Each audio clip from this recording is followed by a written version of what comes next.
Hey there, happy day 734 of What You Up To Now. Sharon Horne-Ellstrom, also known as Pajama Grandma, drinking my bulletproof coffee, which I'm really excited to have again. I went without it for like a year for some reason, and I ran across it at Sam's Club the other day, and I'm like, oh my god, bulletproof coffee. I was looking for CoQ10 or something, and I saw that, and I'm like, oh, I've been meaning to order that online for ages, and I haven't been ordering things online. Today, let's talk about feet of clay, the expression feet of clay, and let's be honest right off the bat.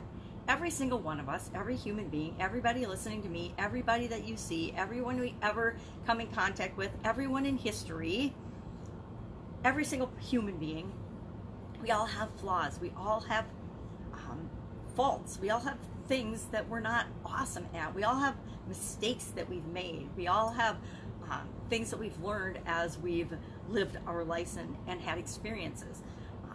The expression, of course, is very old. It comes from the Bible, Daniel 2:31-32, when King Nebuchadnezzar, of course, the story is that he had a dream about a statue with a gold head, different strings of metal, all the way down to its feet of clay. And since the feet were of clay, the weight of the other metals, the statue broke apart and blew away. And what this says is that, hey, if we have built ourselves up on an unstable foundation, chances are that what we've created, what we've built ourselves up to be, isn't going to last. And that's why I say make sure that you're building your life on a strong foundation of core values and thoughts and feelings and beliefs. You're building that up and building your reputation and your expertise on that, not on feet of clay, not on I guess hacks and bells and whistles and shortcuts, because those things can all actually come around to destroy us. We all have things that we wish we hadn't done as we've experienced life, and that's given us the lessons that we've learned and the stepping stones to be where we are now. Do I wish I hadn't taken certain jobs? Do I wish I hadn't got involved with certain people in business and in personal relationships in life? Absolutely. But every experience that we have, we can look at what we screwed up and didn't do right in that and beat ourselves up for it, or we can look at what did I gain from that relationship? Why did that situation come into my life? What did I learn from it? And what can I do next time to make sure that I don't make the wrong choice, or I don't make a mistake, or I don't have to learn some more lessons that I don't necessarily want to learn. There's so many things like that in our life. But we all have feet of clay, meaning faults or shortcomings in some areas and aspects of our life, right? And if we're not careful, we can build an incredible life that can all be destroyed in an instant if people find out that we've been hiding this feet of clay. Think of all of the famous people or politicians or whatever that have been involved in sex scandals, right? Or that have been involved in infidelity. I mean, my marriage is also ended because of that, because I realized that the person I loved and cared about had feet of clay in a way that wasn't consistent with my ability to accept that, right? There's certain core values that we have, and fidelity is one of mine, that we won't compromise on, right? So we love people unconditionally unless we love them conditionally, in which case there are things that they can do to sever the relationship. Totally off topic. But feet of clay, lots of people, all of us, as a matter of fact, have things that we're not proud of, that we don't love about ourselves, that we're really scared to let the rest of the world know and find out about. But as I'm learning in the online world, in this day and age of everything is open, it's actually the areas that we're most vulnerable, the areas that we think people won't accept us for, our opinions and thoughts. Everybody gets to have their own opinion. Everybody gets to create their own life. Everybody gets to choose to be, do, and have whatever they want. I get to, you get to, but so does everybody else. And that means there's always going to be people that don't agree with you, that judge you for whoever you are. So what's the solution to that? There's only one solution. And that one solution is to be unapologetically, absolutely, positively you. Be yourself no matter what. and embrace all that you are, because we are all, such complicated creatures. We're simple, but we're complicated in that there's awesome things about each one of us and magical things about every single human being. And then there's stuff about each one of us that, isn't so awesome, isn't so great. Maybe you're a supermodel with really stinky feet. I don't know. I don't know where that came from. Or maybe you're a famous actress that's got an addiction, or a comedian with depression, right? I think one of my favorite people in the whole wide world was Robin Williams, and he was, this incredible comedian, and he struggled his whole life with depression. Depression was his feet of clay, and we all have things like that. I love Brene Brown because she talks about vulnerability, and as afraid as we are to let people know what our fatal flaw is, once you are the one that brings up and openly admits and shares your fatal flaw, nobody can use it against you. If I say, hey, I am legally blind and I've had chronic pain for 30 years, people can look at that. One of my biggest fears has always been that, well, people don't want a coach or a consultant that is now legally blind and has chronic pain, because you never know when they're going to show up, yada yada. People make all these assumptions and judgments based on when they know things about you. And what I've found is that chronic pain and legal blind, having bad vision or challenging vision, it's bad. Having challenging vision, it doesn't make me less capable. It actually makes me probably 10 times more capable than other people that do the same thing that I do, because I've had to get really creative and really resourceful in doing the things that I do every single day that come a lot easier for people that don't have the challenges that I have. So once, and that's been one of my biggest fears, is letting people know those things about me, because my limiting beliefs automatically say, well, if people know that, then they're not going to want to work with you or be involved with you or anything, because they're not going to think that you can hold up your end of everything we're doing, like in a partnership or in an arrangement or in a team or something. And it's absolutely the exact opposite. People that understand and know their challenges actually perform better than people that make excuses, ignore, or never do anything about them. People that hide them, people that hide their flaws are then it's not very trustworthy, right? If people hide and act like they're perfect and better than everyone else, guess what? That's their fatal flaw. Ego tends to be a very common fatal flaw, right?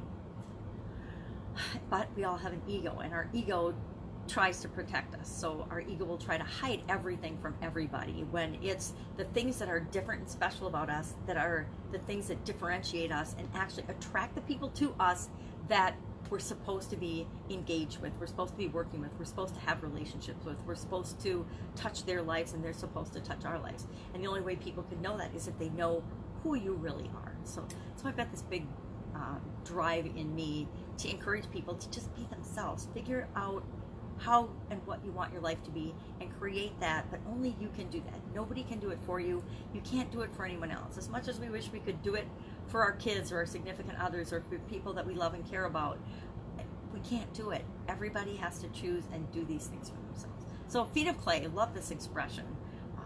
I definitely have feet of clay. Have I made mistakes in my corporate career that I wish I hadn't? Had I made choices and decisions that we came to find out were stupid? Absolutely. We all have. That is how we learn. And how we learn, and when we learn, and what we learn, and all of the experiences we have is what creates who we are right now. Guess what? Then we're going to have some more experiences today that are going to continue to create who we are in the future. So that was the topic of Supersize Your Business today. And my Facebook Live, I really like it. The more I talk about it, the more interesting and intrigued I am. And to be honest, I've never really thought that much about it. I never really thought that about flaws and characteristics and in terms of the importance of building whatever it is that you're building, whether you're building a business, your reputation, your social media following. Build it on who you really are, not on who you think people expect you to be. There was recently a really big guru, a shaman kind of guy, who was totally trashed on social media because he was basically stealing everybody else's quotes and acting like they were his own, putting his own name on him, and then teaching everything and saying it was his own. Well, those of us that have a clue tell everybody right up front, hey, everything I know I learned from other people and other sources, and I found a way to put it together in a way that works for me and for other people. I didn't invent continuous improvement. I didn't invent lifelong learning. I didn't invent processes. I didn't invent any of this, but I learned all of the things that I know because my brain's full of stuff over, my almost 60 years. And I have taken that and meshed it into something that is unique and special, that is just me, right? It's my process, my way of doing things. And my way of doing things is probably different than almost everybody on the planet, right? Because we're each unique and special. And we need to do that. We need to all be curators of information and knowledge, and then pick the pieces that are important for us and just let the rest of it go. And we don't need to fight against or get mad about the rest of it that we don't need and that we don't use and get all upset about it. We just let it go and we focus on the things that work for us in the life that we're trying to create. Speaking of challenges, the Live Thrive Challenge is starting Monday. I don't have a lot of the bells and whistles done for that, and I decided this morning I'm not going to have a workbook. I'm going to do what I usually do this time through, and just do a daily action item, a daily action. And as I do it this first time, if I decide I'm going to do it again, I will create the workbook as I go along with the people that are participating in the challenge. Instead of trying to pre-do it and pre-map out everything I'm going to say and talk about, I've got the outline, but I always speak from an outline, primarily because I can't see to read anything, to read my stuff. So if you think I'm convoluted and I ramble, I do, because I don't have the ability to have a teleprompter. I would need to have a 62-inch teleprompter behind me or behind my phone in order to see, to try to read notes and things. To me, could I set that up and do that? Yeah. Do I want to? No, because I'd rather just be who I am and do what I can with what I've got right now than create a whole lot of things and reasons to make it so that I don't have to take action now. Does that make sense? I just figure it out. So I make mistakes. I say the wrong thing. I forget things I want to talk about. I miss stuff sometimes because I don't have the ability, like most people do, to be reading off notes, to have notes that I can refer to as I'm doing things. So I can create a worksheet and have it for people that are participating in the challenge, and I'm going to do that. I could do it now, but would it really be exactly, because I'm not going to work off a script to do my challenge. It'll be similar if I do the same challenge over and over again. It'll be similar, and then I'll create a sheet. I'm thinking of Kelly Roach and a few other people whose challenges I've done, and they have these worksheets with fill in the blank. Well, that works if you're going to use a script and you're going to say the same things every time, but I never say the same things every time, right? So, and as I learn new things and add new things, I tweak and change my challenges every time to add the things that I've learned that are really valuable and can make the process, because I believe in continually improving processes, to make it go more smoothly and be better every time. So I will do a worksheet, but I decide I'm going to do it with the group as I go through the challenge, not ahead of time. And then I'll get one and I'll make it pretty and I'll do it on Canva, or I'll have somebody do it on Canva. I'll definitely have somebody do it for me. And then I'll have that as a free download, a PDF to go along with the challenge, because I think it's for me, they're always really, or were in the past, to the last couple of years, they always were very powerful to be able to go through and write along and participate along with the challenge to fill in the blanks on a form. But again, like I said, my unique special difference is that I need to find ways to create those resources and be resourceful that work for other people, but that actually don't work for me any longer, given my own personal situation. We have to do that with everything. So, Live Thrive Challenge today, I'm actually working on, I am going to start to map out what a worksheet could look like to go along with that. But again, that's going to change probably for the first 4 or 5 times that I do this challenge. Again, I'm trying out this year, and I'm going to give Kelly Roach credit for it, and I know other people do it because they've done it before. I've done the One Funnel Away challenge repeatedly. Other people have repeated their same challenge before, Kelly, but she's just really vocal about it right now, and she's using that instead of launching as the way to bring people into her high ticket coaching program. So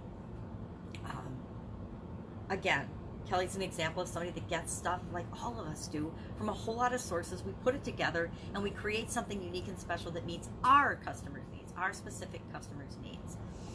So I will do the sheet for that today and figure it out and make it downloadable. And really, I'm just building not for this challenge, but for the next challenge, because this one I wanted to get done and get out quickly before the next One Funnel Away and Kelly Roach challenge starts on the 10th. I don't want to be doing it the exact same time as them, because guess what? I want to listen in and participate in those again, just to see what I can learn. Because every time we do something, every time we repeat something, every time we practice, we get better and we master and we pick up new things and new nuances that we can use to do what we do better. Today was day 25 of the Do One Fun Thing Every Day, and today we're going to look for something to laugh about. I know I'm not very fun. I'm an engineer, boring engineer type, right? Or that's how I see myself. And so this year, I want to find ways to have more fun, a little bit of fun every single day, something to laugh at, something to smile at. And I encourage you to do the same. We always want to find something to be grateful for. Maybe next year will be every day something to be grateful for, but I already do that, and I've been doing that for years, so that doesn't really feel like a new challenge for me personally. I guess I would like to know in the comments below if that would be a good challenge, if that's something that would benefit you. Let me know, and maybe we'll do that. Maybe we'll do a short-term gratitude challenge this year. I like to do lots of challenges all the time. Whatever problem or challenge I'm having in my personal life or in my business or my physical or my mental or emotional or whatever life, whatever area of my life, I usually create a challenge. And now it used to be in my blog. It used to be just in my life in journals and notebooks. But now it's pretty much a live video challenge somewhere. I'm actually thinking about trying to put this one onto LinkedIn. I've got a LinkedIn group, and I've never done a challenge on LinkedIn, but I think it might be kind of fun. So I'm kind of just testing the waters on this challenge to see if I'm going to do that or not. Anyway, have an absolutely amazing day. If I can help you in any way, hit me up in the comments below. Otherwise, I'm going to go have a fun Saturday, and I encourage you to do the same. Bye.